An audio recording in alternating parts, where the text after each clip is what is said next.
like usual. All you ladies pump your, all you ladies pump your pussy like this. Shake your body, don't stop. Shake your body, don't stop, don't miss. All you ladies pump your, all you ladies pump your pussy like this. Shake your body, don't stop. Shake your body, don't stop, don't miss. My neck, my back, lick my pussy and my crack. My neck, my back, lick my pussy and my crack. First you gotta put your neck into it. Don't stop, just do it, do it. Then you roll your tongue from the crack to the front and then you suck it off till I shake and come, nigga. Make sure I keep busting nuts, nigga. All over your face and stuff. Slow head, show me so much love. My neck, my back, my pussy and my crack. My neck, my back, my pussy and my crack. My neck, my back, my pussy and my crack. My neck, my back, my pussy and my crack. All right, party's over. Everyone go home. Next time, my place. So who are you, man? Shit! I'm the party pooper. My neck, my back, lick my pussy and my crack. My neck, my back, lick my pussy and my crack. My neck, my back, lick my pussy and my crack. My neck, my back, lick my pussy and my crack.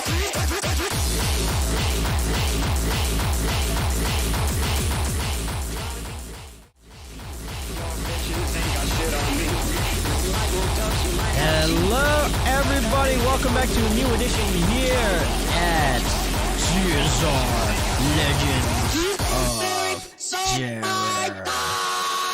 Only too bad my camera didn't work just yet, but now it works again. So, and of course the light is really dark, so let me change the light settings here. So welcome to the new edition.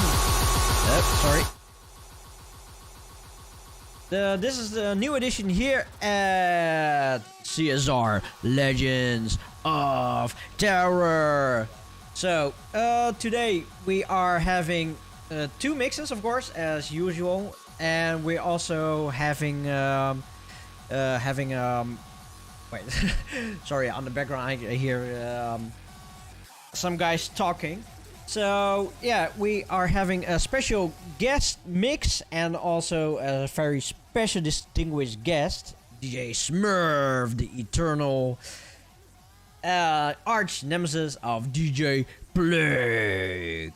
So I will say, let's enjoy the upcoming mix and see you guys in 30 minutes.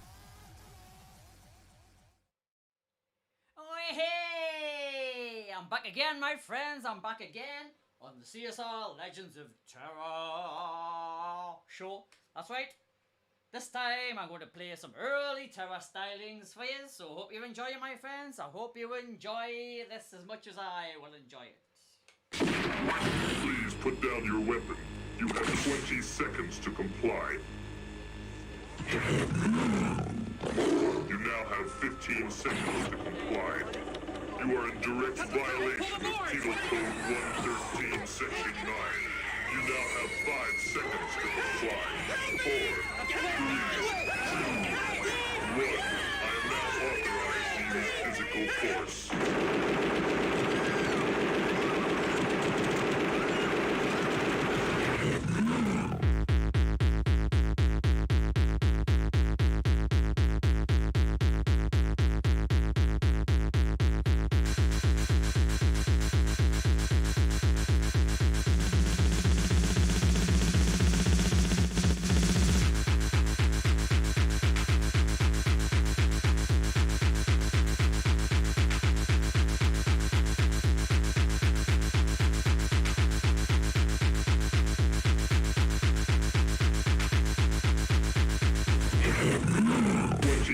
Seconds to comply.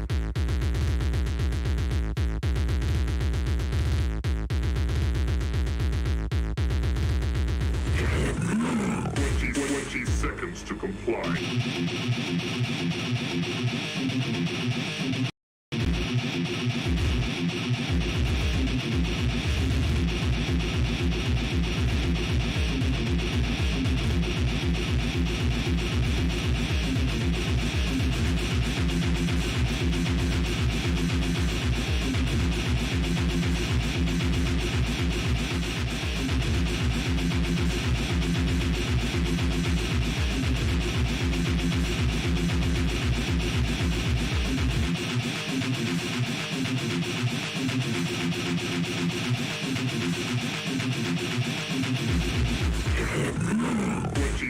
20 seconds to comply.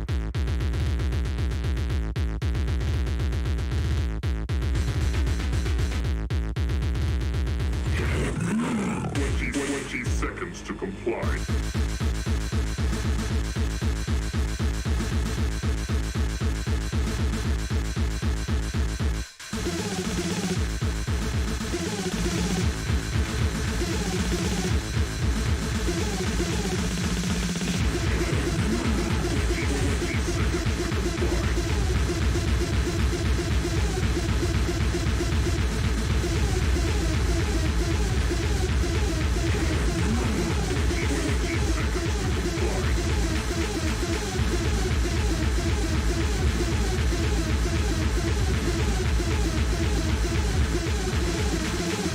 20 seconds to comply. You now have 15 seconds to comply.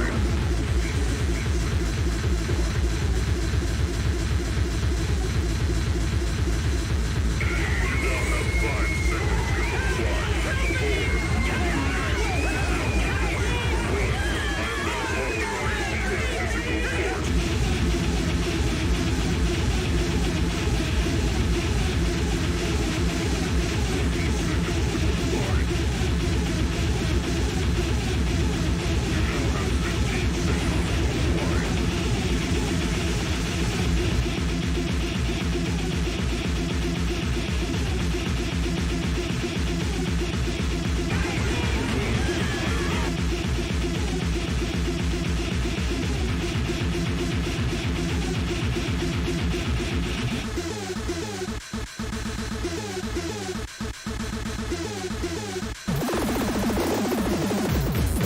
Thank you for your cooperation. Good night.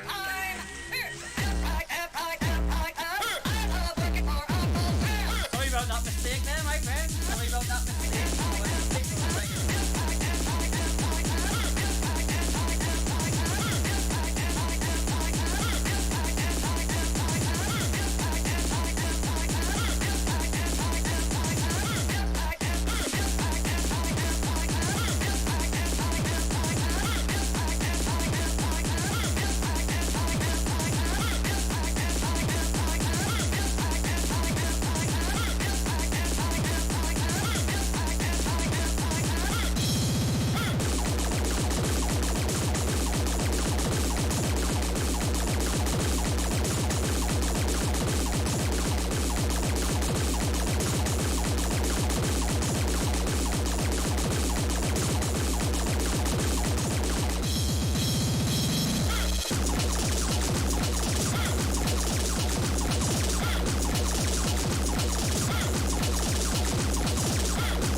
nichts für dich. Will aber seidenglatte Beine. Wozu brauchst du glatte Beine? Du bist ein Junge. Dann will ich ein Maschinengewehr.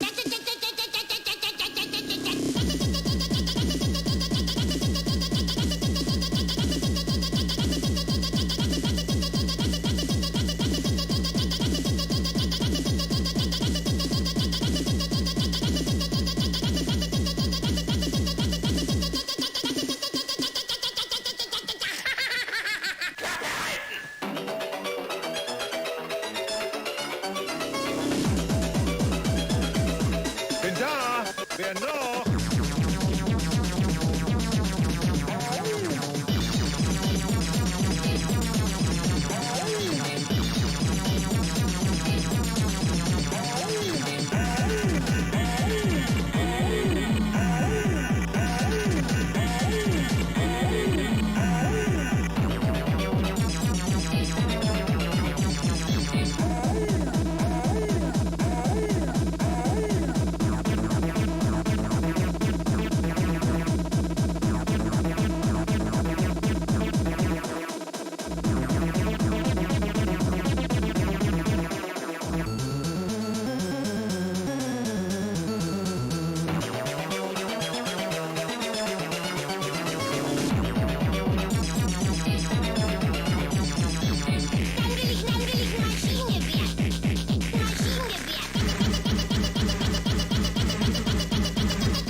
legal to have sex with a corpse if you're not?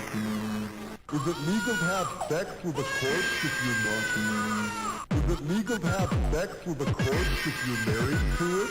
Is it legal to have sex with a corpse if you're married to it? Oh, yeah, no, my husband doesn't. Oh, yeah, no, my husband doesn't. Oh, yeah, no, my husband doesn't. Oh, yeah, no, my husband doesn't. Oh, yeah, no, my husband doesn't. Oh, yeah, no, my husband doesn't. Oh, yeah, no, my husband doesn't. 跟着别快双枪的是家庭人，跟着别快双枪的是家庭人。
and whiskey. That's right, my friends. That's the end of my set. I hope you enjoyed that early Terra set there. It was quite difficult to mix some of them tracks there because they're awfully made silly. Hope you've enjoyed tonight's Legends of Terra show. CSR Legends of Terra show, that is. I will be back on a regular basis, joining the chat, telling some strange stories, funny stories, lots of shit about DJ Plague that you never knew. Big love to Jody, big love to Stinger, big love to Mutante, and a big love to you all. Stay safe, stay healthy, and hope to see you soon at the bar. Yes, sir.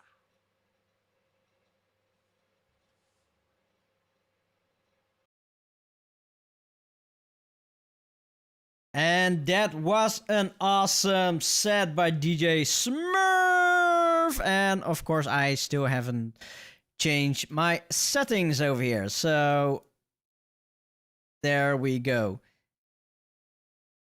Yeah, as we are now with the Terrorland Legends over here, let's say hello to Plague up here up above, Stinger on the side, and Smurf on the right of me. So hi guys. Well, ladies. Well, once again, thank you very much for joining into today's show. Yeah, Smurf, you're a distinguished guest today for us. Thank you very much for having me. Indeed, it's my pleasure. So, I think that most of the people that actually follow CSR knows that you are pretty much the arch nemesis of Plague. Yes. So before we go over to that story over there, please tell something about yourself. Who is Smurf? Just tell your story. So I sort of came from a hip hop background way back in the early 1980s when electro hip hop came around, and sort of heard like sort of pop, like sort of commercial rap on the radio, such as Dougie Fresh and Melly Mel when he'd done a rap on Sugar Khan's Feel For You. Then I just thought I got into hip hop and rap from then. Then I discovered electro hip hop music, the Street Sounds electro albums, which were a UK based record label. Then that sort of progressed into Public Enemy, Run DMC, Big Daddy Kane, people like that. Then I discovered Acid House. I discovered Hip House, first. I discovered Hip House first, sort of acid music combined with hip hop. Yeah. And I was like, oh my God, what's this crazy squishy squelchy noise? Tyree Cooper, the producer. Yes, Tyree Cooper, yeah. Well, Fast Eddie was the first track. Yeah. Yo-Yo Get Funky. Yeah. Or actually Hip House might have been the first track I heard by Fast Eddie. Mm-hmm. So I went out and bought the Fast Eddie album the next day after hearing that on this radio station in England on a Friday night. That album was comprised mostly of hip house, and there was 2 or 3 acid tracks in there. And I just fell in love with the crazy acid sound then. Went out and bought loads of acid compilations and spent all my paper round money on 12 inches acid music. Then acid music sort of progressed into techno stuff and the European techno sound of like Hit House and RNS Records and stuff like that. 80 Ohm was a big one as well. What was that? Music Man. Music Man, yes, of course. And of course, all that music sort of progressed into what I call these days Gabba, in 1992-ish, or in the UK we're called like Gabba with an A, Gabba. And then of course it progressed into speedcore, terror, and whatever it is now, Frenchcore. So that's the road progressed for me. And then you had a release on Digital Overkill. Yes, the worst record that I never made. Never made, yeah. So okay, you started as a hip hop DJ. Correct? No, well, I got my first turntables in about 1988. What they were, I went to this thing called a car boot sale. It's basically a field, and anybody can go there with a big tray of like anything they want to sell from the house. So there's like people selling screws, people selling blue tack, people selling vinyls, and people selling like old hi-fis and old sort of wooden record players. So I bought 2 record players for about £2 each, 2 wooden things. Took them home and started. They didn't have just standard record players, like no pitch or anything like that, just 33, 45 and 78. If anybody can remember the Speed 78. Yeah. It's like really Opera like Records, they have that. Yeah, I got some soundtracks of steam trains going past. and them all played on 78 RPM. So anyway, I just basically got two of them together. Got me Ghetto Blaster, me boombox, from my hip hop days, and just tried to put two records together without beat matches and things like You that. mean that kind of stuff? Sound effects and shit, like records. Oh yeah, like something like that. Yeah, but it was like train people noises. playing ping pong and stuff. Yeah, great. So yeah, that's when I started to like sort of get into DJing around 1988. Then 1990, I got my first Sound Lab belt drive turntables, and by then it was as buying mostly the sort of European techno stuff. That thing I mentioned earlier, in the UK breakbeat stuff. But I was never really into the breakbeat stuff, even though I liked hip hop, which was breakbeat. I didn't like sort of rave music as it was with hip hop beats. I preferred the more 4/4 European noisy sound. So no alternate. Yeah, I liked alternate. Yeah, but they were good. Yeah, but nothing that I would really play in a set, you know.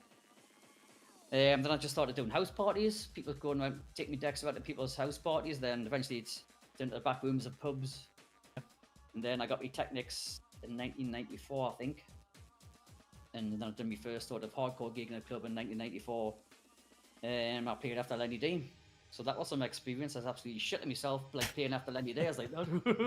I put the needle on the record like that, and actually played the first record, which was Gizmo. The end of my beginning. I knocked something. I put it on 33 by accident.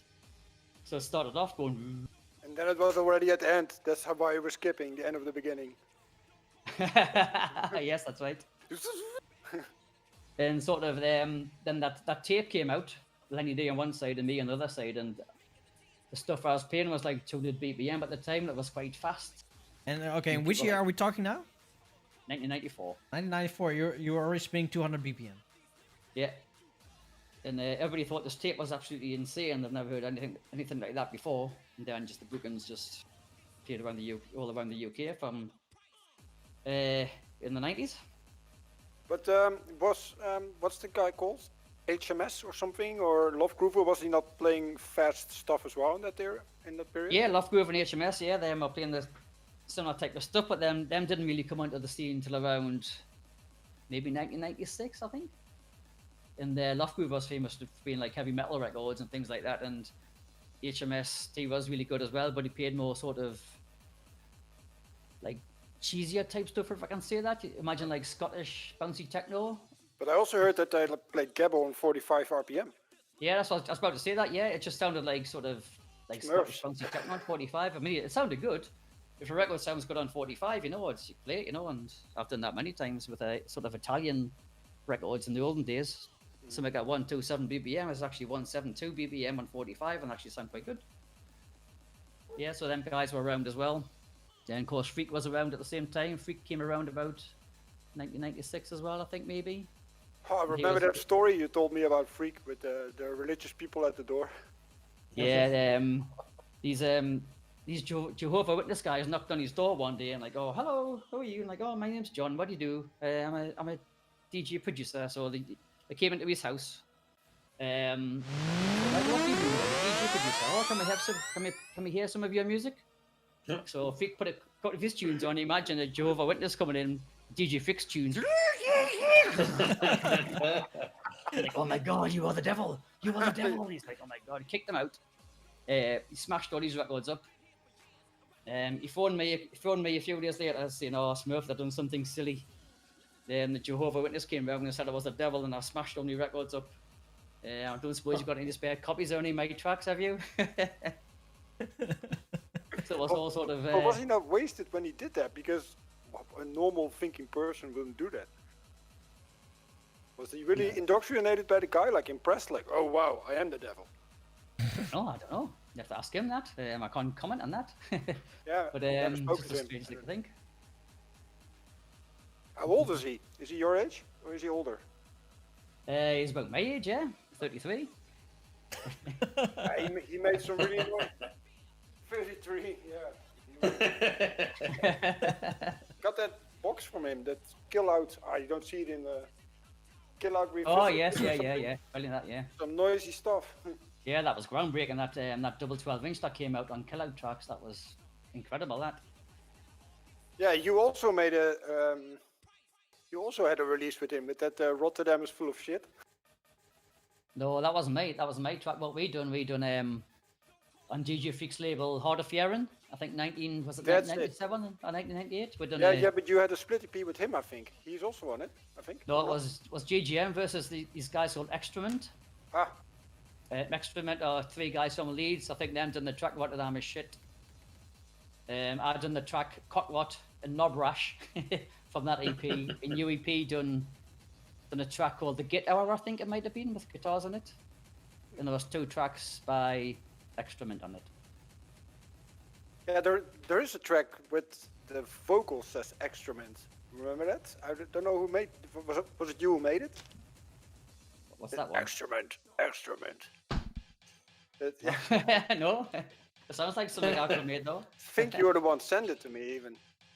Excrement? No. Yeah, it has vocals in it saying the word Extrament. Oh no, sounds good though. First Smurf track I ever heard was the shitter track. Yeah, the shitter track was actually supposed to be. The shit is funny. Now, when I made that track, it was supposed to be a piss take of a bass generator record. Yeah. There's a bass generator record called "Where's My Money, Motherfucker." And the melody from "Where's My Money, Motherfucker" goes. If you listen to the sort of farts from shit, that's the same melody.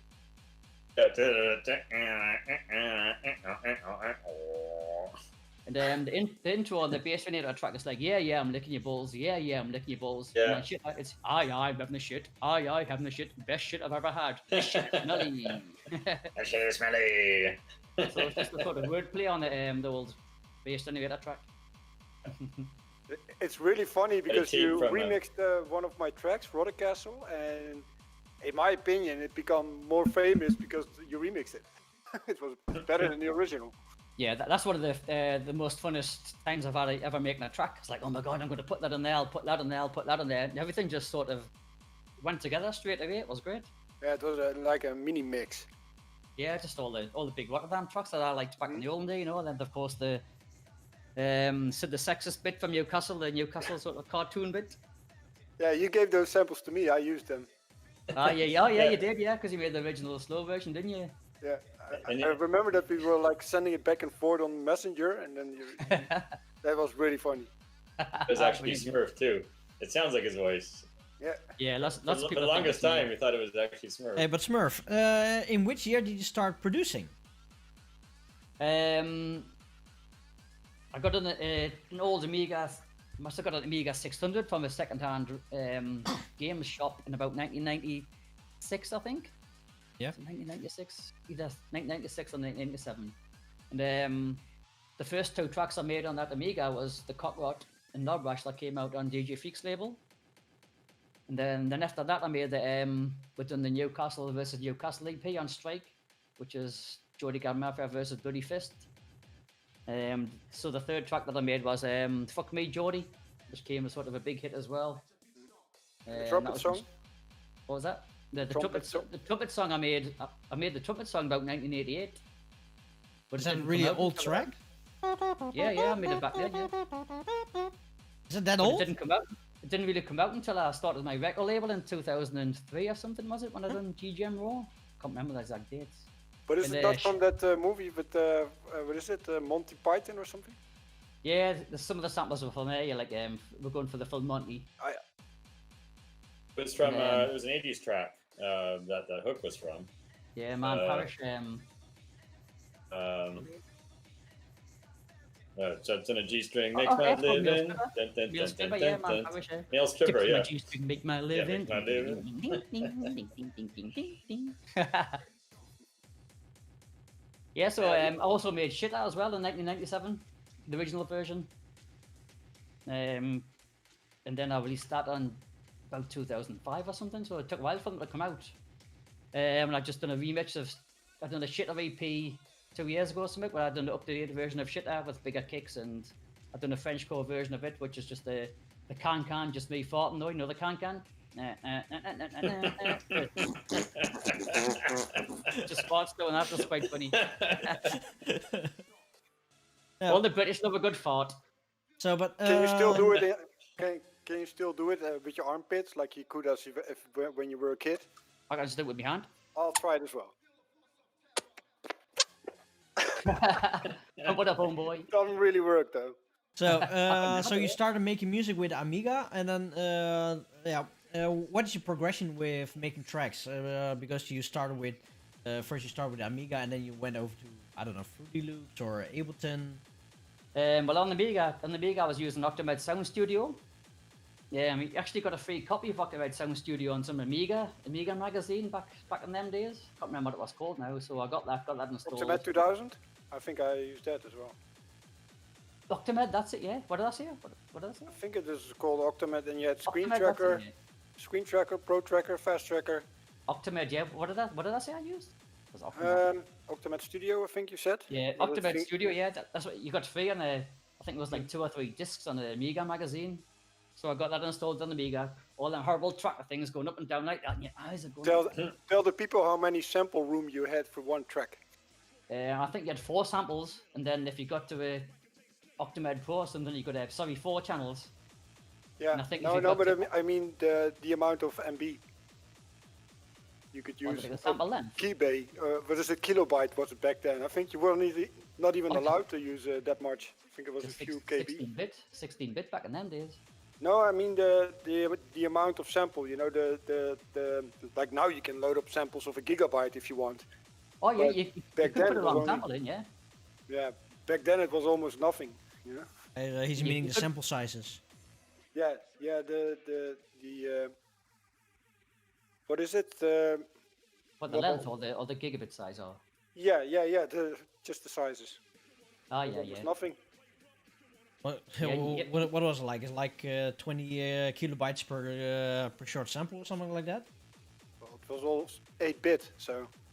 Yeah, you could put a long sample in and put it in one of the channels that went up and down, but then you had to manually type in a number to make it go at that sort of speed to get it into the beat, and then obviously it's not like warp on Ableton now where if it goes out of sync you can put a warp marker. You just had to put like 1 second for the sample and just hope it lasted for the whole track. And there's a track I done called Fat Girl. I done that on the Amiga as well originally, and I just had the whole sample of Easy A rapping, and luckily it fit into the whole like 1 track going down. So you had 1 track with a rap in, the 2nd track with the kick drum, and the 3rd track was the snare drum. And back in them days as well, to make the kick drums louder, you duplicated the kick drum track onto the 4th track. So just to make the kick drum louder. So yeah, so that was Octamed Sound Studio on the Amiga, and I got a PC sometime in the late 90s, and actually got the PC version of Octamed Sound Studio, and I started making tracks on Octamed Sound Studio on the PC. So why didn't you go to Fast Tracker? Never used Fast Tracker. Oh wow, because I also started with the Amiga. I used the 1200, and because I started later than you did, and after that, the logical thing for me to do when I had a PC was Fast Tracker because all my friends were using it. Ah, right. You know, I just went to the PC then, just used the same Octamed program. Then I finished the trumpet song on Octamed on the PC, and then I didn't really make any tracks after that because I was DJing almost every weekend, and I had a full-time job, and I just didn't have the time to make tracks, you know, and I was just DJing every weekend. And I was sitting in I think I was sitting in the Ibis Hotel with Producer in Amsterdam before a gig, and he mentioned me when he done the Christina Gets It track by Producer. He's like, oh yeah, I just put that on the Ableton, and he's like, I put the acapella in, like acapella just went straight in. I was like, oh, Ableton, what's that? That sounds good. So then I went back home, downloaded my illegal copy of Ableton, started messing around with acapellas, and I was like, oh my god, Ableton's fucking great. Messed around with that, bought the full version after a while, and then now I've been working on Ableton ever since early 2000s. Nice. So, and of course, talk about Jordi Gabba Mafia. What is it? So the Jordi Gabba Mafia happened around, was 1995. Was supposed to be 25 years of GGM last year, and we're going to do some parties, but obviously that didn't happen. What happened was we had a big party in Newcastle called Judgment Day way back then. It used to run on Wednesday and Thursday nights, with about 2,000 people in on a Wednesday and Thursday. We eventually moved to a Saturday. was just one room at the time, just like Happy Hardcore, like Slipmat, DJ Sai, and all the Scottish guys as well. And then eventually, I was like putting different separate events on just for the gabber music, as we called it at the time. Them got popular, and then Bass Generator, who was running Judgment Day, said, "Oh well, we need to open a gabber room for you gabber heads." So they eventually opened a second room for the gabber. And a couple of my friends came up with the Geordie Gabber Mafia with a circle logo and GGM. So it was three friends, DG UEP, who's still around now, my friend Rob S, and this guy called Dan. Then came up with the whole Geordie Gabber Mafia concept. So them sold loads of t-shirts, made loads of t-shirts, sold hundreds of t-shirts. Everybody went to all the big raves and around England were spotted wearing these GGM t-shirts, so it became like a massive sort of UK known. They were harder than Bin Laden. Yeah, that came later.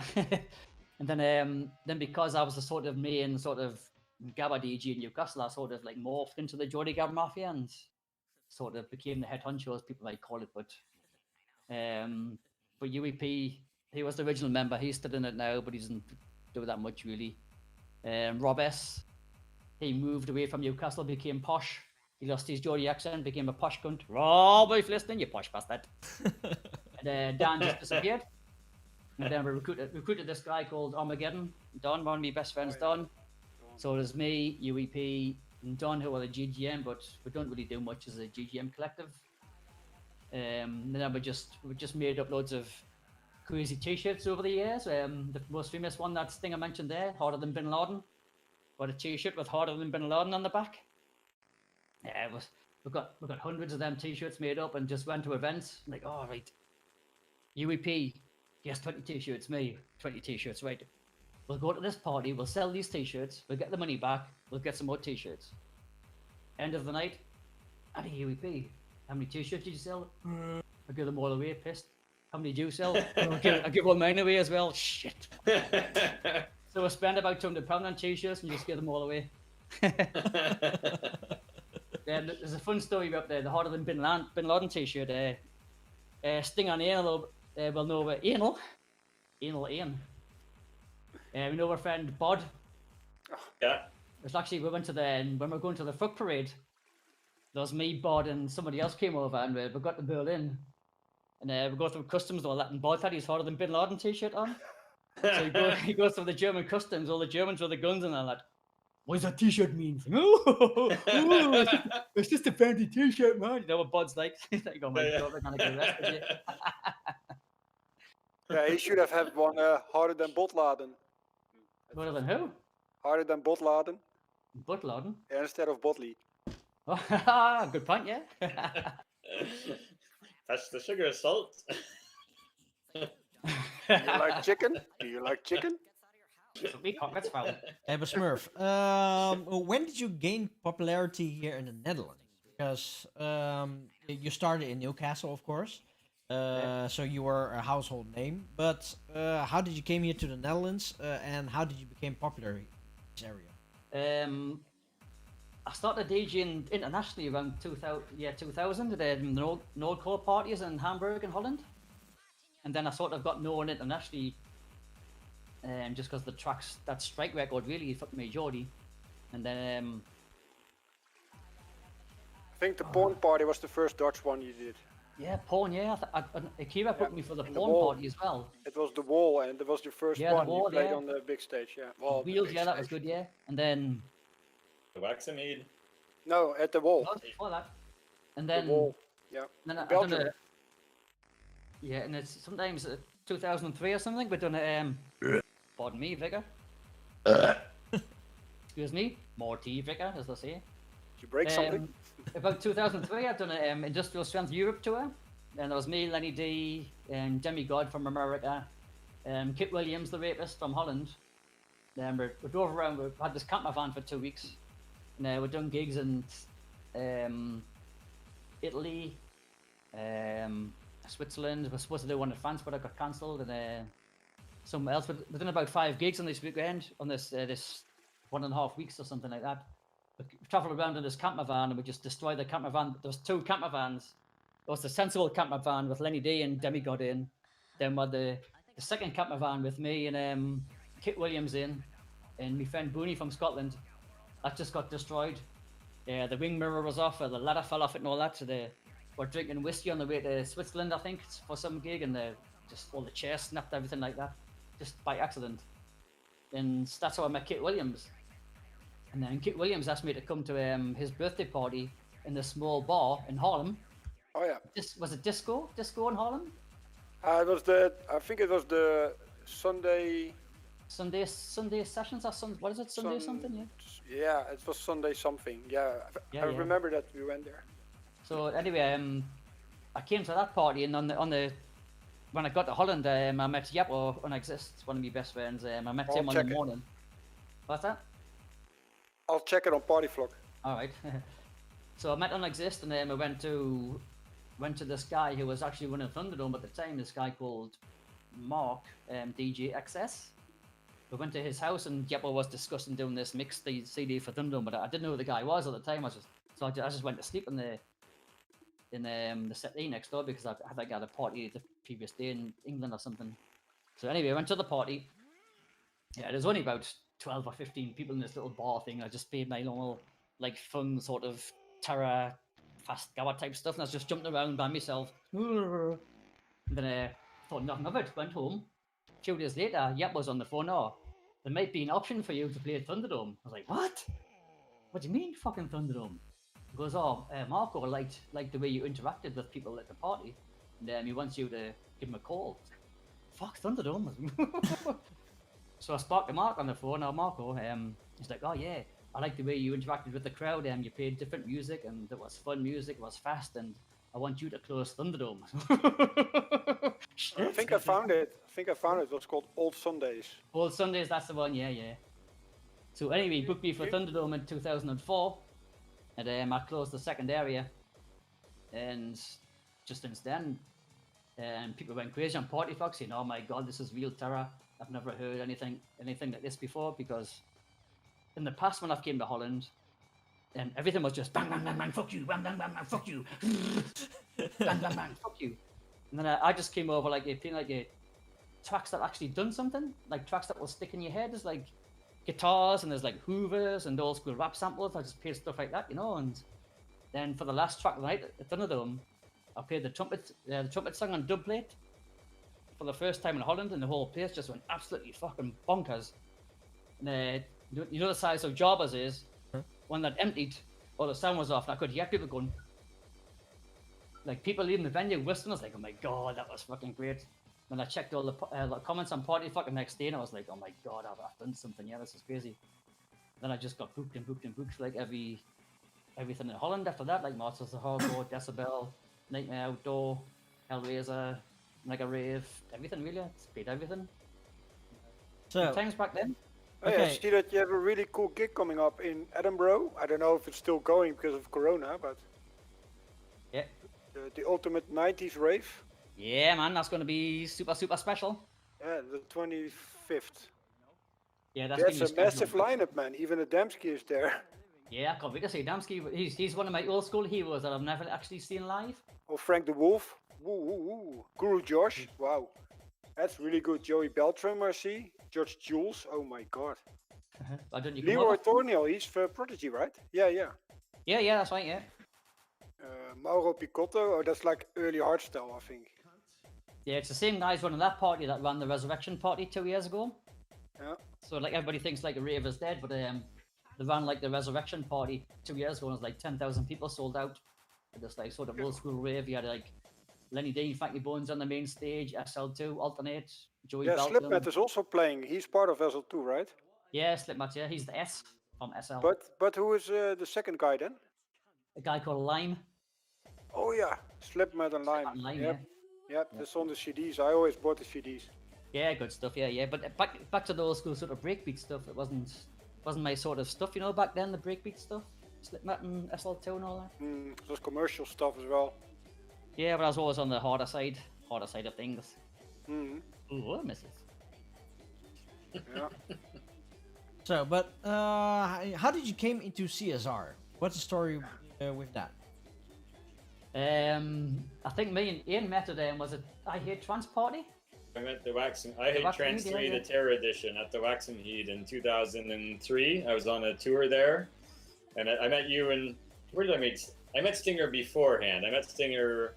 Where did I meet Stinger? First time I met Stinger was in Berlin at Stellwerk. Yeah, it was in And 2000. he's trying to sell me a T-shirt, and he's like, "Here, man, want to buy a T-shirt for the Dog Control tour, Nazabluten?"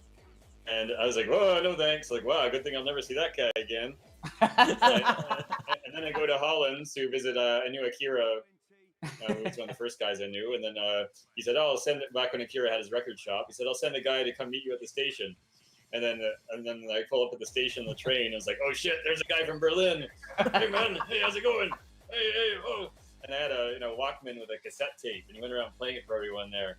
Anyway, that's kind of a side story, but so I knew Stinger already, and then I guess I knew Frazbase also, and then he booked me. I was doing these tours longer and longer because everything was dead in Canada, so I focused on Europe instead of Canada. So then it was one of the first, maybe the first gig I ever played in Holland. Actually, I'd been to Holland before, but the first gig actually was the I Hate Trans Terror Edition in 2003. And I was actually quite excited because I had one of your tapes from years and years ago, the Smurf Live at the Underground or something. Ah, yes, yeah. You had this one track, it sounded like a vacuum cleaner. Maybe it was a DJ Freak track or something. And then there was the shitter track. And then I read the stuff about you. You had this wig on and this lipstick. And they said, oh, if hardcore ever becomes mainstream, all they have to do is interview Smurf and it'll go back underground again. I was like, wow, okay, this guy's quite something. I gotta, what's this? I had all this idea of this guy's gonna be a madman, and I meet him. I was like, oh, that's it. That's the guy. That's not the crazy wild.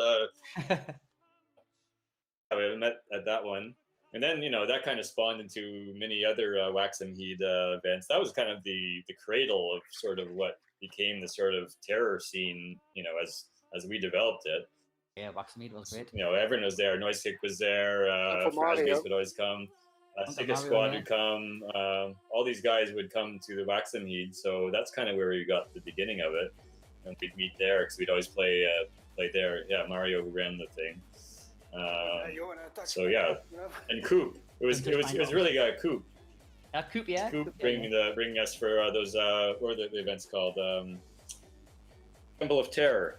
Temple of Terror, yeah. Just Temple of Terror things, and then I started doing my own CSR things there, and you did Smurfenland, and so Waxen Heat became kind of the place where it all started, and then just expanded out there. And then, I was working at Reach, and I do these CD collections, so I get Smurf to do a mix, and then we started our kind of versus stuff, just for fun. We did one, the first one was at the Waxen Heat, where we just sort of, you'd hide my records and we'd like pretend to fight and all this, and we kind of build off of that. Then we thought, okay, let's make it like a wrestling thing, because we're doing the Hellraiser versus Mega Rave, and I thought, okay, usually when DJs do a versus, it's kind of lame. They're just standing next to each other. It's like, well, where's the conflict? There's got to be a conflict going on. You can't just be standing there. Oh, now your turn to mix. Okay, no, there's got to be. It's got to be like WWF. You got to really play it up and have props and hit them over the head with things. So, did that first of all at Hellraiser vs. Mega Rave, and that kind of took off, and we started doing more of those. So, it's a long story short, it's an evolution. That's how it got into CSR, I guess. Yes. Starting with the Waxen Heat. I remember that I used to play for Coop before you went to the Waxen Heat. I don't know if you ever did. Yeah. It's a small club in Harlem. What was the venue? Well, there's one. I remember going with Smurf to one. Remember you were playing at that one? Was it Laser Chaser? Someone was driving us. Yeah, he also remember played it was a little tiny. Remember that little tiny room? There was the girl and the guy, and remember that, Glenn? Yeah, that was it. I've got photos. You got the little Barbie on the record, and there was just a few people there, and there's this girl with a big sword on her lip, and that was the disco, the place in Holland. The small place, yeah. Yeah, that was the other place in Holland. Yeah, I mentioned where I got discovered by the Thunderdome guy. Yeah, that was the place. Yeah. Neophyte also played there once. The roof went off, man. It was really good. Yeah, it's a tiny place though. The first party I played at, there was them big hostile guys on Brennan Hart. Yeah. Them guys. Oh, That's the guy, I that's the met guy. you. Yeah. That's when I met you at at Hemkade. Oh yes, I had multi-groove, yeah. I Still have not the the story picture yet, from but I with got- me yeah, with who was- with what's her Miss Crabtree from South Park bird nest on my head. Is that when you tried to get on? Was that? I'll look it Yeah. up. Which one was that? Was that? Remember you tried. You went. Promo was playing, and you're like, "Oh, come on, let's go stand on the stage." I'm like, "Yeah, I don't know. You sure that's okay to stand on the stage?" Oh, of course, man. Let's go Of course stand on it the stage. Yeah, that was Just that was do when it. In the Netherlands, if you pretended to be some big guy and you just climb the fence, and they're like, you say, yeah, that's my friend there on the stage. And then, well, then I obviously knew someone on the stage, and I was like waving, and they waved back, and I said, oh, okay. Look here, see? And then you slowly work your way in behind to start touching the knobs and. Oh yeah, that was a funny thing. Until Smurf pulled my pants down once.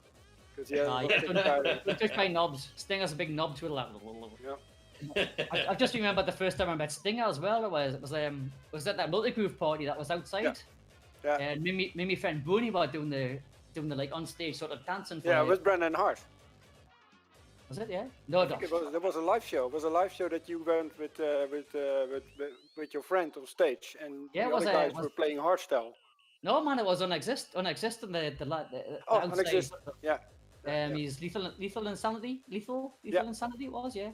So me and Booney were on stage in these big overalls, Hannibal Lecter masks Yeah, on. yellow ones, right?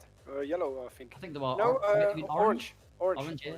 So basically, it's just like dancing around like that, and then we just turned around and started kicking each other in the balls and hitting each other on the head.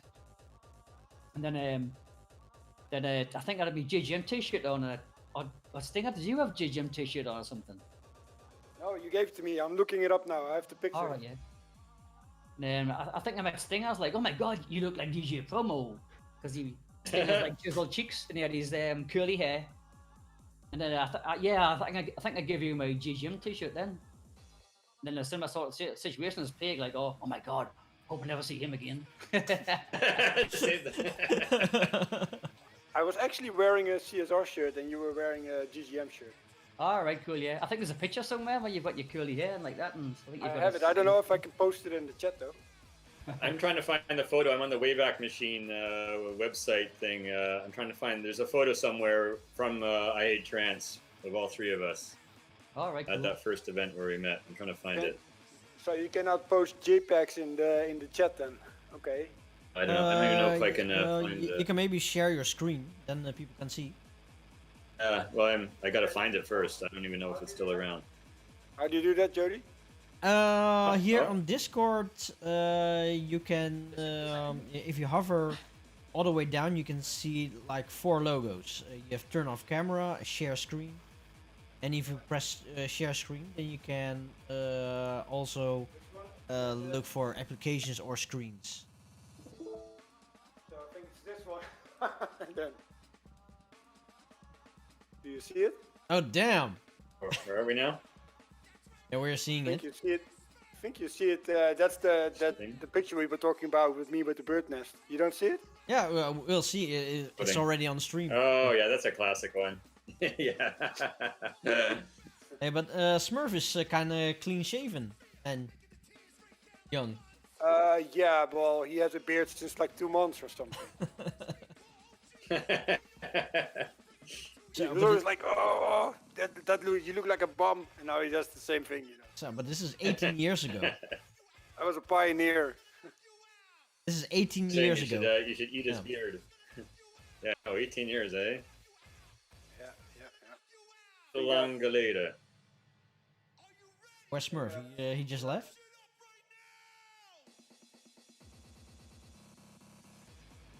There? Oh, there he is. No, you just left. Oh, I'm back. You just missed a picture. Oh, did he put? Oh, there's the picture, photo. Hey, yeah, there's a photo I was looking for. That's it. Yeah. This one? That was from. That was it. That was from I Hate Trance, the Terror Edition 3, and the Waxen Heat. Oh yeah, I see it on the stream now. Yeah. Check out the look of my face. Chemicals. That was me like, oh shit, what am I getting into here? That's the one. With the Miss Crabtree bird nest on my head. Sit down, shut up! Yeah, lots of birds inside Stinger's head at that moment, like a bird's nest on his head. Yeah, good times, man. I expect you've got loads and loads of daft stories to tell, but that could be another edition of this or something. So, looking at the time, we still have a mix. So, I will say let's listen to the mix. It's about half an hour. And then we'll be right back in a jiffy. So, enjoy. Hello, you dafties! It's your boy DJ Smurf here from Newcastle, England. That's right. And I am on the CSR Legends of Terror show. That's right, that's right. It's been a long time, my friends. It's been a long time, my friends. Hope everybody's feeling good, feeling fine, beating this COVID, staying safe and staying healthy. It won't be long until we're back on these dance floors, in the DJ booth, at the bars, drinking beers. So sit back, enjoy this Smurfcore set for you until we can party again. Let's go.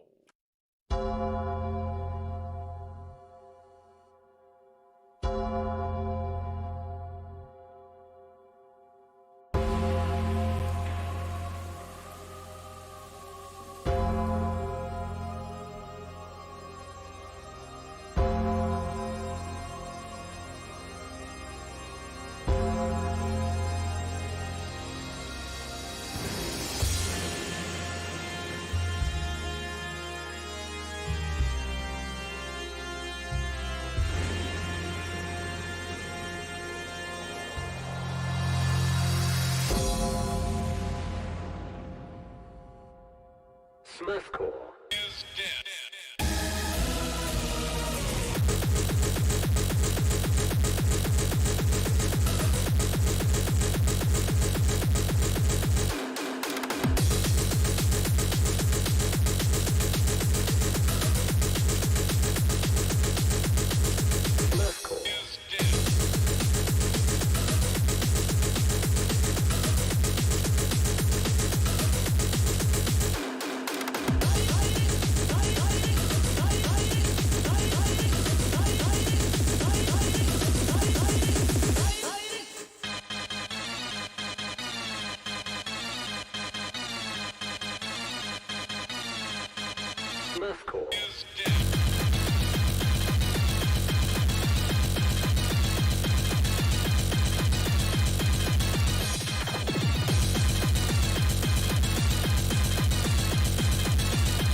Smurfcore.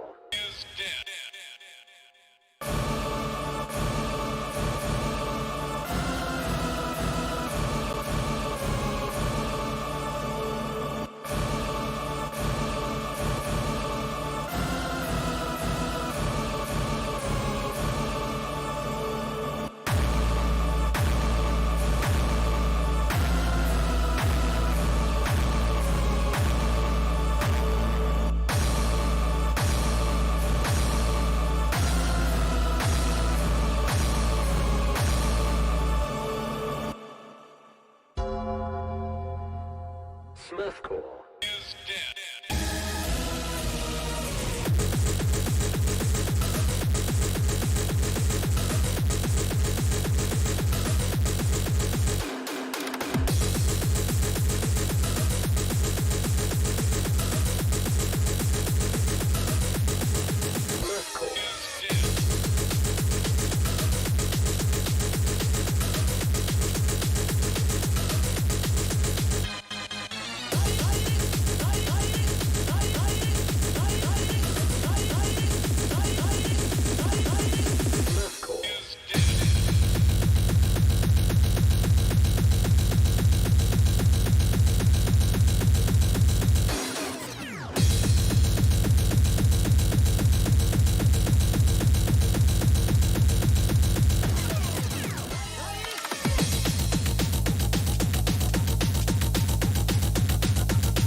Strong side, hearts alive.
Strong side, hearts alive.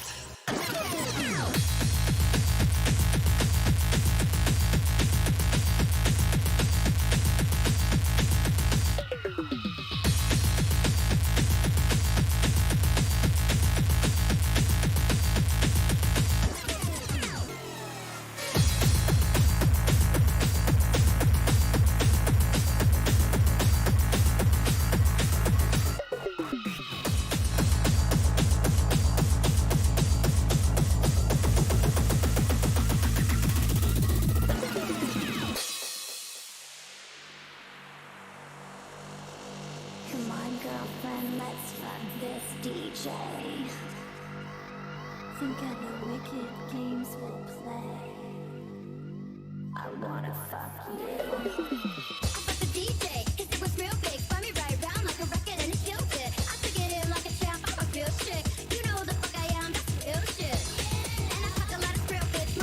Motherfuckers get catching feelings, but I don't feel shit. Cream in my middle like an Oreo. Got you all rock, rock, hot like a rodeo. Drop like stock, you can shut a portfolio. 'Cause my pussy soft like it says that he's 40 go. Who's on my jock like, hey, where's Shorty go? Feel it over there in the booth, you know how it goes. I fuck the DJ.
100,000 packets of toilet roll to fucking keep in your garage. So here, buy one and don't be a daft cunt.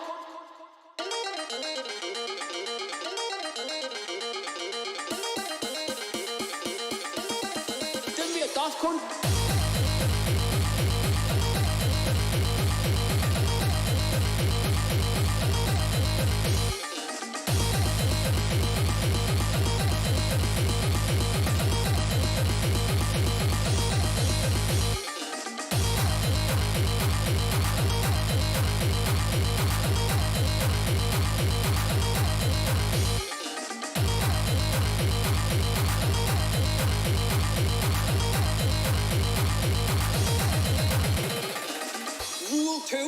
gotta fucking look after all the nanas and grandas, cause yeah, this fucking corona thing is causing fucking ructions with the old people like. Me nana the other day didn't have enough petrol to go out on a scrambler. Rule free, we need to fucking stick together. Yeah man, and our Newcastle, we usually just fucking spot each other roof bar laughing, huckling on each other's lasses. But yeah, we need to fucking come together and show the rest of the country that us, up here, the gangsters in Newcastle, the fucking Geordie Mafia, we know what the fuck we're doing. But we're fucking proper controlling this little fucking daft corona thing. And we're fucking saying, fuck you corona, you little fucking dafty, didn't fucking come up here.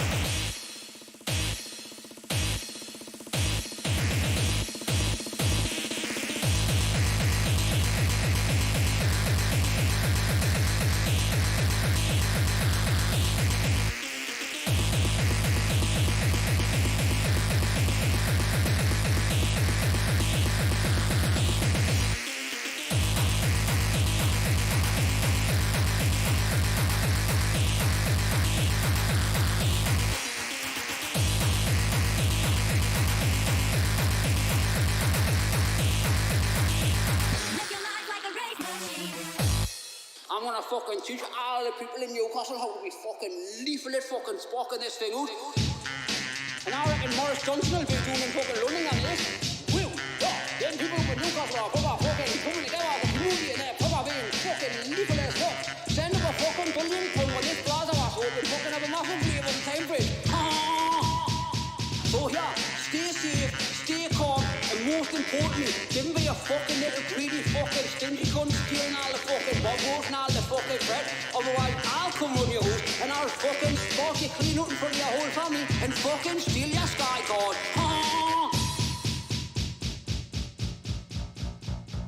Buzz cooks. Savior of the universe.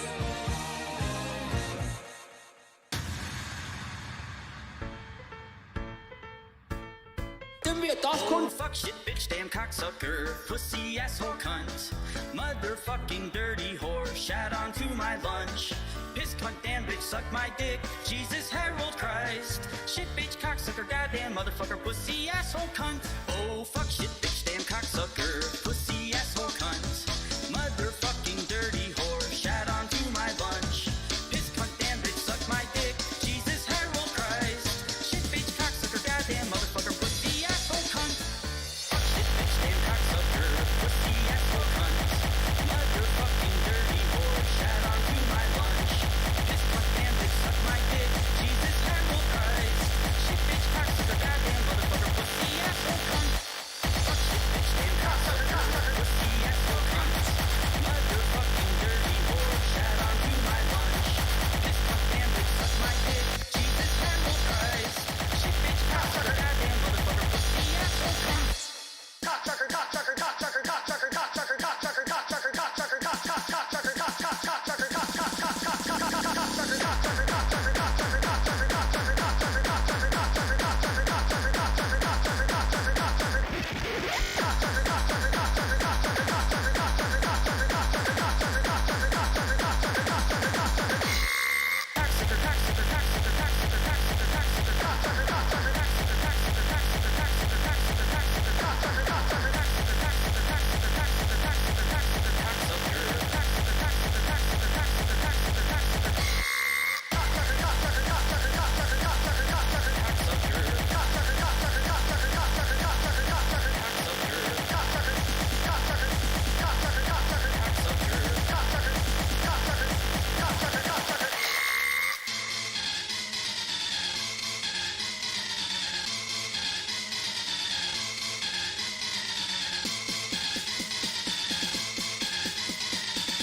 Also bastards fucking cunts. Also bastards fucking cunts. Also bastards fucking cunts. Also bastards fucking cunts. Also bastards fucking cunts. Also bastards fucking cunts. Also bastards fucking cunts. Also bastards fucking cunts. Also bastards fucking cunts. Also bastards fucking cunts. Also bastards fucking cunts. Also bastards fucking cunts. Also bastards fucking cunts. Also bastards fucking cunts. Also bastards fucking cunts. Also bastards fucking cunts. Also bastards fucking cunts. Also bastards fucking cunts.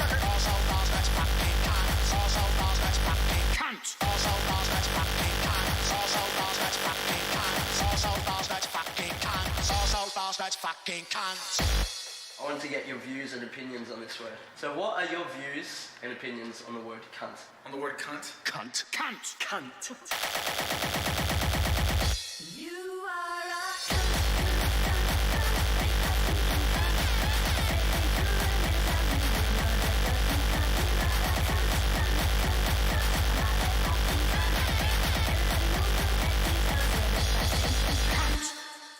Shut the fuck up, you cunt!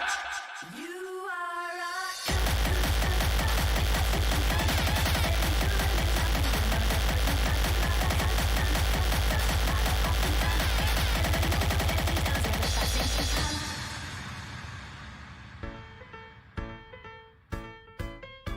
Oh, fuck shit, bitch, damn cocksucker, pussy asshole cunt, motherfucking dirty whore, shat onto my lunch, piss cunt, damn bitch, suck my dick, Jesus, Harold Christ, shit, bitch, cocksucker, goddamn motherfucker, pussy asshole cunt. Oh, fuck shit, bitch, damn cocksucker, pussy asshole cunt, motherfucking dirty whore, shat onto my lunch, piss cunt, damn bitch, suck my dick, Jesus, Harold Christ, shit, bitch, cocksucker, goddamn motherfucker, pussy asshole cunt.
see, we may not be right good.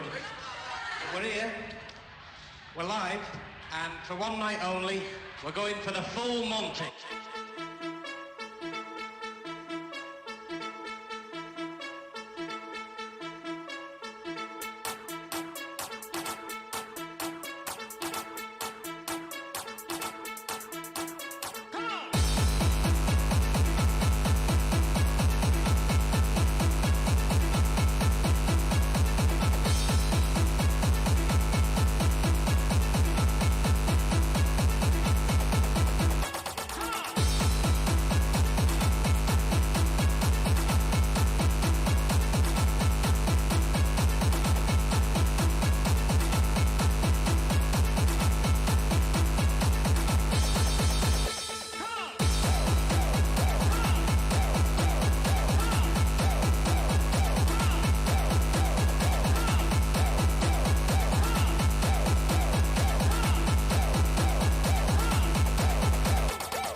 I just see little and large prancing around Sheffield with the widgers hanging out.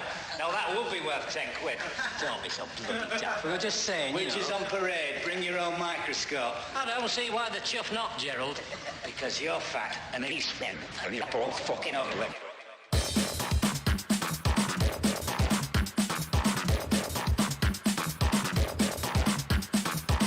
I mean, what if next Friday 400 women turn round and say he's too fat, he's too old, and he's a pigeon-chested little tosser? What happens then? When I get down, I get respect now. And when our tune drops, you know it makes your head bounce.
Trumpet.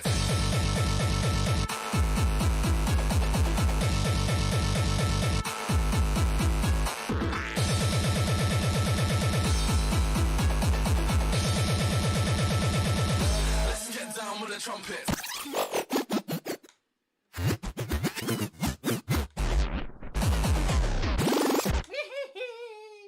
That's all from me, folks. Tower Bow, I hope you enjoyed that. Giddy up and ride that pony. See you soon, my friends. See you soon.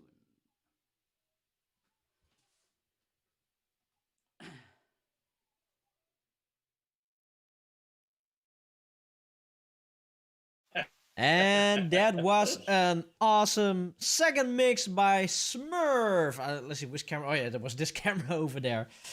So yeah, Smurf. Today we had two awesome mixes for you. The first one was an old school mix, and the second one is a new school mix, I guess. Smurfcore, like the Smurfcore mix. So yeah, let's talk about Smurfcore. What is Smurfcore? For the people that doesn't know. Fun terror, fun Frenchcore, not so serious. And if it's Terra, it's got the traditional hard Terra kick. None of this fucking up tempo, crappy, peepy peepy, clunky kick drum. Or if it's Frenchcore, I like to stick to the traditional sort of Frenchcore radium type sound. I don't like it. I don't like the new style of kick drums that's come in. So basically, a few years ago, when I said Smurfcore was dead, I basically retired from making and playing new Terra and new Frenchcore because there's one time I was at a party in Belgium. I think it was a Germany. I think it was Beaky Gen party, and I walked through the main room and it was like up tempo and sort of euphoric Frenchcore. And I was like, you know what? I'm not enjoying this anymore. I don't enjoy it. I mean, I love the parties, I love the people, I love the artists, sort of go in the crowd, having good times with the crowd. But the music was just fucking shit. And then I played in the terror area and I played my Smurfy type tower and there was about 3 or 4 people there and I was like, I love these 3 or 4 guys, but people just came in like, oh, this isn't up tempo, it's not up tempo terror or whatever it is now. I was just like, I don't like this music anymore, and I'm gonna stop playing it. So I stopped playing that music about 5 years ago. Was it 5 years ago? Ain't done the videos like Smurfcore's dead when I done the Undertaker dongs and boing. Still remember that one. Yeah, I released a new video every week boing, and then it came up like Smurfcore was dead. Fuck. Then when I done that, I started playing like 25 years of Smurfcore sets. So I was doing like 4-hour sets in Germany, like playing 25 years of like DJ Smurf sort of type thing. Where I started off like industrial gabber from the 90s, 1994, and then just up to the present day music. So I was doing like extended sets in Germany, and I don't know if I did Holland, Scotland, I think I done Belgium, I think I done a Smurfcore, 25 years of Smurf in Italy as well. And that was it. And ever since then, all my sets are just early Terra now or early Frenchcore and just the nothing stuff that you new. really love. Yeah, I just play stuff that I like now. I'm not playing music that people want to hear. So I can imagine like I'm in an area, I'm playing my Smurfy type tracks, and the new crowd mightn't understand like the humor, or all the silliness, and all the kicks mightn't be hard enough for them.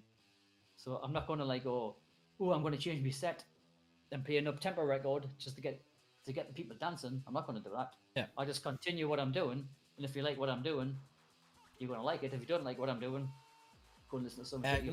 That's the biggest problem by getting older. It's we grew up in a certain age and with a certain kind of music type. So even though I am a bit younger than you guys, I still grew up with the terror that you guys made. Because you guys are the heroes from my time. And to the Frenchcore stuff that I listened to, there was always music from Radium, Point, Mutante, the Speed Freak, those kind of music. I grew up with those, and then the new generation comes in, and they dominate the new Frenchcore or hardcore markets, and they cater to the younger ones and not to the older ones like us.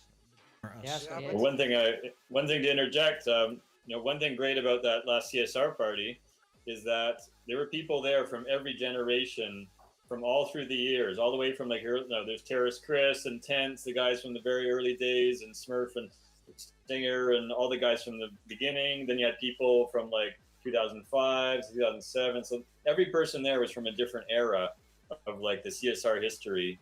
And it was all old school terror, and they're all there for that. And it was like 300 people, and that's enough, and that was very vindicating because, at one point, I myself made a choice not to follow the new style, just stick to old school terror. So it was vindicating that there were enough people, and 300, that's a good crowd, who are there and they just want to hear that old school terror. So it's possible for us just to stick to that and not have to chase the new styles and worry about whatever the new fad is. Yeah, like with the Legend of Terror party, I think that was the first party in the last 5 years that I went to parties that I really enjoyed. I enjoyed it so much that I said, "Whoa, I really had a good evening today." We'll do it again for sure. It's a shame because of COVID, because I was planning to do them like at least twice a year, and bring in all kinds of old school guys, you know, just stick to that old school sound and ignore whatever the new style is, because you know, it's not necessary. There's enough people. You have a small party, those are the best ones anyways. You have a small event, like 200 300 people, everybody knows each other, everybody can hang out with each other, it's not too massive, you don't have to have tons of rooms, it's like a gathering, it's like a reunion of all these old friends together listening to music we like. We don't have to chase the trend. But it's not. Sorry for interrupting, but it's not just with terror. It's Good. like I played just before COVID. You had Oude Stijls Botergel, big party. That too, yeah. And I played some old producer Man in the Malin stuff, and there was like basically only early rave there, and it was like one terror room. But now these days, there's lots of guys like Hell Creator, several others. What's this guy? 909 Junkies. They make they make early rave, but in the new jacket, and they still use those old pumping kicks, but they're all like and they still use the 909, but because technology has come so far, they combine it with plugins, so that it's really fat. Like I have this, I don't know, I have to look it up, but I have this record here by them. It's also I think through Ultimate House Merchandise. And those records are really loud. It's like louder than your husband or something, you know. I don't know. Harder than your husband, Yeah, like Sticker said, there's lots of like people coming through now, like Hell Creator and guys like that, and like making like old style terror stuff. There's Speedcore Worldwide label that's really good on Bandcamp, and all the like compilation, like 35 tracks on. It's like tunes you can imagine, like Speedcore tunes, like old school Speedcore tunes, like guys who then make tracks like La Peste, sort of style, like industrial French hardcore, and you go down to like Roughneck type, sort of Gathery type stuff as well. Really good stuff, man. It's all free as well on Bandcamp as well. Speedcore Worldwide, check them out. And also, is it No New Style? Them guys are pretty good as well. Yeah, what is it? No Pizza or something? No New Style, I think it is, yeah. But I found a record. I think it's by I think you know him, Jens de Waard. Jens. Oh, Jens, yeah. He's from Scotland, yeah. Yeah, and he has but someone else. I don't know his first name. I think he starts with a J and Akels. But the alias is called Distorted Dogs or something. Distorted Dogs, yeah. It's a really good EP. I don't know, you They've can't also see it took coming over live, but this is really early rave stuff, but really fast also. And yeah, I think this they've was also the took first over the release. name Nordcore. Oh, sorry, I'm interrupting there. What's that? You know, Jens as well has also took over the name Nordcore. He's making tracks under the Nordcore name as well. Okay, well, I don't know if that's a good thing or a bad thing. I don't know. I think Nordcore should just stay with the original producers. I don't know. I don't know the story. Okay, well, maybe he was friends with them and he took it over. Then it's acceptable. But I don't know. A while back they had like, what was it? Street Trash as well. And yeah. And I spoke to Martin. I spoke to Martin about it, Speed Freak, and I was like, "What's going on? You know, yours was also Street Trash." Yeah, it was true. We had Street Trash Alliance. I said, yeah, it's a bit cheap. And then he spoke to Jens about it, and he said, no, because it's a label. It's not it's just a label name. It's not the distribution. Of course, with Martin, it was the distribution. His mother label, like Shockwave, was part of Street Trash. Yeah, yeah, that's right. Yeah. I can see the logo now on yeah, with the gun, I think. Oh, okay, yeah. Yeah, makes sense. Yeah. Like the Speedcore label, yeah, the label was called Speedcore. Shockwave. What else did you have by him? Monotone. Napalm as well. Napalm, yeah, and Monotone or something. Yeah, Napalm was good though. Yeah, Napalm rave. I remember that 80 Ohm. Remember that 80 Ohm? 80 Ohm, yeah. Roughnecks all label, yeah. They had also CDs Napalm rave or something in the early days. They were hard as fuck, weren't they? Oh, yeah. They were really hard for the time. It was what, 1992 or something, but it was really like hard and fast industrial stuff for the time. But also Speed Freak was on there a lot, and I thought it was his label, but it was from 80 Ohm though. Oh, Smurf. I have a question from Dev Minion. And what is your thoughts on Terranoid's industry? Oh, what, the label or the guy? Poking the He demon, changed though. He changed the though. dragon It's not here. like he was. Well, T&I was a really good record label that kept the sort of old school terror alive with the guitars and the hoovers and things like that. Oh. The guy Casa was a great guy. I think he's pissed off a lot of people. Ask Francois about it. Yeah, I won't go into it, but I've always got on with Casa. He's a great guy. I've done a gig in I think the last, oh no, well, some gig I done in Switzerland. I stayed at his house. He's looked up to me lots of times. I know he's pissed off a lot of people. He's a nice guy, but yeah. Yeah, he's a lovely guy. He's a lovely guy. Yeah, he seems to disappear for a while and then come back. But I've had no problems with him. I know lots of people have had problems with him, and I don't know why, to be honest.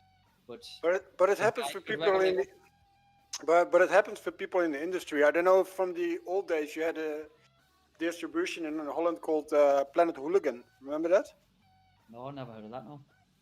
They had those little records. I have one here, I think. Cortex Records or something. No, Cortex Labs. That was French, wasn't it? No, that's something else. This is Core Tracks. This was before that. That's was a distribution called Planet Hooligan. All right. And they had like really dark records, and that guy also owed people a lot of money.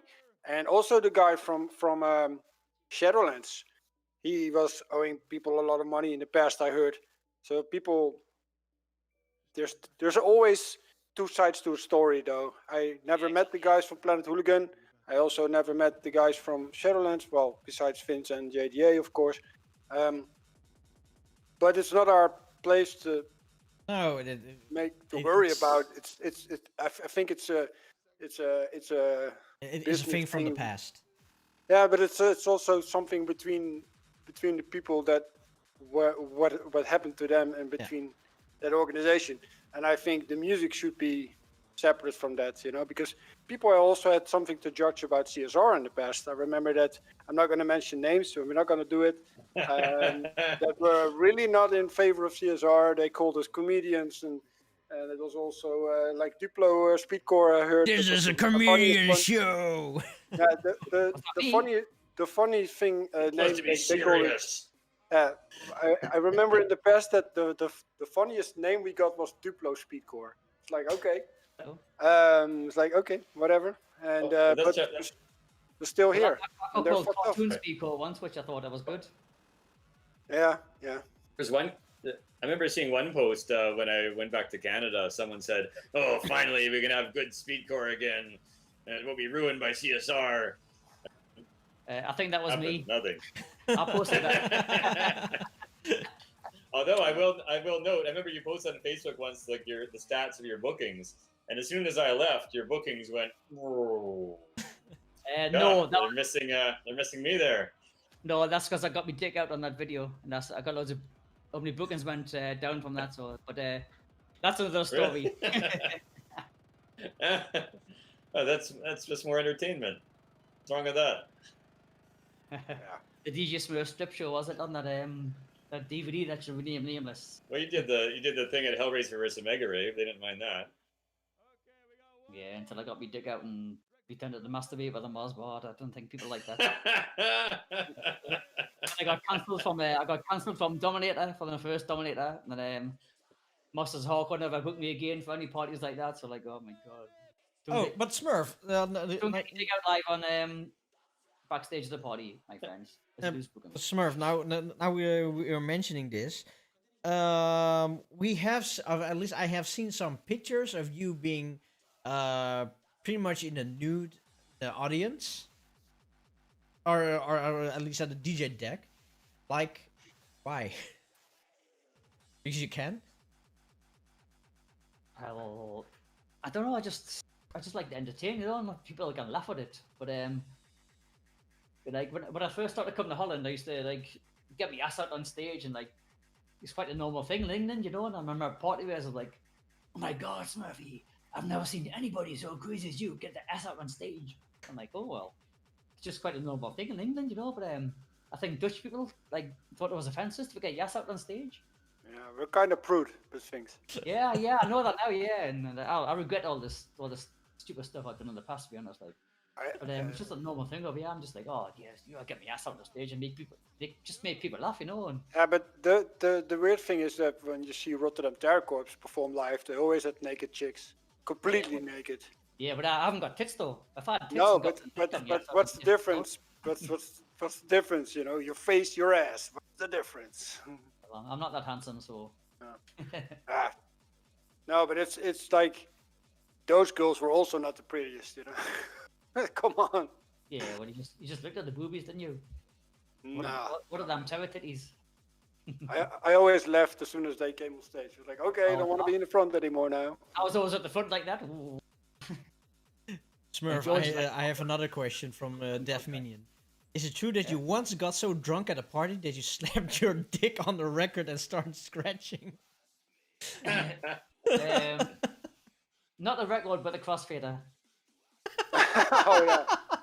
It was one of the Judgment Day parties in Newcastle in my hometown. I was so fucking drunk, and we had a sort of big back room, and the stage was pressed against the wall, but there was a sort of gap between the stage and the actual wall. So we had the turntables there, and I was really drunk. I was naked, took my clothes off. Don't know why. Had my little dick on the crossfader. The whole crowd is just fucking laughing the balls off because the music was like beam beam beam beam going up. And I stepped backwards, and there was a gap between the wall and where the stage was, and I just fell down the hole. Imagine like Benny Hill, where like your legs are like that, and your head's like that sort of thing, but he has the gap. So I was crunched up like an accordion, like that, stuck in this hole. Like my head was like my head next to my arms, like, oh, where's he gone? Where's he gone? Like, oh, get me out, get me out. So who stepped in and played the tunes after? Was Stinger or not? Oh no, this was Newcastle back in my hometown. I think the security just picked me up and laughed at me like, oh. Put my trousers back on, put my t-shirt back on, then continued DJing. Then you also broke your leg at the Rodenburg, right? Yeah, it's in Rodenburg. Yeah, the Noise Kick party. The upstairs room. Yeah, it was upstairs room. Yeah, and like the decks are in the corner, and people know my Benny Hill tune. Like, and usually when I play that tune, if there's a stage, I get on the stage and I go around like Benny Hill, like like the Benny Hill old TV show when he runs around and he gets all these people to run around after him. But there was no stage. So I was like, oh, I'll climb from the DJ booth and I'll run back and forwards on the bar. So I ran to like one end of the bar, came back and I don't know if I fell off the end of the bar or tried to jump back in the DJ booth. But whatever I done, I just landed and my left leg just snapped in half. So I was lying on the floor, like the music stopped and people was like, oh my God, then the ambulance came, shut down the room upstairs. Ambulance came. I was like, I think I passed out at some point because they gave me some oxygen and things like that, and there's photographs of me like lying like that, and like blood coming from my jeans, coming from my leg, and they took me up the club on a stretcher. Nobody's clapping when I come down the stairs and into the car park clapping like, oh. So they took me to hospital in Utrecht. And like, oh, you've got so much damage on your leg. We need to take you to another hospital to get an operation. I was like, oh, my God. So I took to this other hospital. I was like, shit, what have I done? I started crying. I was like, oh my God, what have I done? This is the stupidest thing I've ever done. You know what it is? I wasn't even drunk when I done it. So anyway, I got took downstairs to the operating theatre, and like the doctor and the nurse was like, oh, we've been watching your name on Party Flock, yeah. 13,000 followers on Party Flock, and they're like, yeah, we like Paul Elstak, and I was out. And then I woke up and like, oh yeah, we've put a big metal rod in your leg. Thing in my leg. So like, you got to stay in hospital for like 3 or 4 days. Oh my God. So this was the Sunday. So I was in this hospital in Utrecht, and none of the nurses, the doctors, like spoke really good English. So they came round in the morning like your food menu for the day, and you had to tick what you wanted, but it's all in Dutch. And like, so I just ticked fromage, or something, fromage, and like fromage, like cheese or something, what it was. So every day for 4 days, I got a cheese sandwich for breakfast, a cheese sandwich for lunch, a cheese sandwich for dinner, and a cheese sandwich before I went to bed. Like, and then I put a picture on Facebook of all these cheese sandwiches, and some random guy from Utrecht turned up with a McDonald's and 4 cans of Heineken. Like, oh, Nice. I say you've been in hospital. Like, yeah, some beers and some McDonald's. Like, oh my god. With or without cheese? I couldn't drink that. I couldn't drink Heinekens because they give me like codeine and all these painkillers and things like that. And so anyway, the second day before I had to leave hospital, like some woman came over she was like opposite me, and I think she was getting some operation on her brain or something like that. But she spoke really good English. I was speaking to her, and then the husband came the next day and gave me like a big lump of stoop waffles. Yeah. Like I mentioned, I love the stoop waffles, so the husband came in and gave me stoop waffles. So speaking to them, then the guy we know, Timo, lovely Timo, Yeah. he arrived with some blue crutches for me when he took me when I got discharged. And, he took me to Schiphol and from Utrecht and with blue crutches going through Schiphol on his blue crutches, and then I was on the wheelie chair going through Schiphol because I'd done stupid broken leg. So I was out of action for 6 months with a broken leg. All in the name of terror. But you still have the metal rod in you or not? Yeah, it's still in there, yeah. It looks like an upside down cross, you know, the brutal sign from the sickness squad. And Oh, yeah. It looks like that to me, leg, yeah. Still got x-ray. Rock and roll. The hard Get up DJ for the life. metal detectors. Oh, it doesn't go through the metal detectors, no. Oh. It does get cold when it's, like in the winter when it's cold, I can feel like the cold, like going through the metal in my leg, which is a bit irritating, but it's all good. All good fun. Okay. Well, seeing the time, I think we're gonna leave it by this, like this. So, yeah, Smurf, I want to say thank you very much for coming in today at Legend of Terror and share your stories and of course your mixes. Where can we find you on socials? Yeah, just search me on Facebook and Instagram. Like I regularly do like stupid like photographs on Instagram with me sitting next to Kim Kardashian and all these like daft photographs I do. So you can find me on Instagram for daft photos. I'm on Twitch, SmurfGGM, and most weekends I do a live video feed. Last weekend on a 6-hour old school set. I'll do another set this Saturday. I don't know what it'll be yet, but just follow me on my socials, get updates, and I'll do a live stream almost every weekend, which. Okay. If you have time later, just put down in the comments with your links so people can click on it. So everybody, go follow his socials and go check out his live streams. What was it? Every weekend you said? Yeah, every Friday or Saturday I'll do a live stream. Yeah. So go check out this legend over here. Yeah, just surf on YouTube or Twitch or whatever. I'm here everywhere. And also, if you want to book an artist, go to book this guy over there. So, yeah, Plague. When are you going back to Terrorland? As soon as the plague has fled from the land, new plague will arrive and spread the terror worldwide. So, and the singer, is there a time that you're gonna rename yourself to AK? To what? To AK. Oh. I got those to my girlfriend. They're basically, how do you call them? Placebos? No, fake ones. And of course, but yeah, it's really nice. Oh, looking good and Clickas. It's really looking good. If you get them tattooed on your cheek. Also got the Desert Eagle. Oh, nice. And as you can see, it's of course plastic. I think it's done with a 3D printer. I'm not sure, but it's gold and gold. Yeah, gold color. I wanted them in silver, but they only had gold. So, but yeah, it was like they're like $39.95 a piece or something, and that same goes. Yeah, this one was 39.95, and that one those were like 50 or something. But yeah, it's really good. He does it all by hand, so. Good looking ornaments. So, yeah, like I said, this is the end of the show. We'll be back next month again.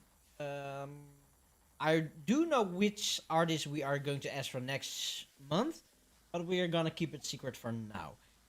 So, everybody, here in the chat, let's do a quick shout out to Def Minion, Gary Bell, Moloch, Tom CXR. Who else do we have in the chat? QTV. And that's everybody active here in the chat. And to all you listeners out there, I hope you guys had a great time this 2 hours. And also, yeah, I want to thank Smurf, Stinger, and Blake for being here today with us.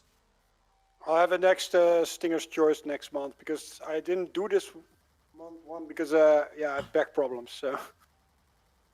Yeah, you know, you really gotta check your health, and if you're not able to do it, of course. Yeah, it's some really bad, heavy back problems. I was in bed most of the time. I was just laying around and walking. That was the only things I did. Walking and laying around. Walking or wanking? So everybody, thank you very much for joining me today, and see you next month again. Bye. Bye bye.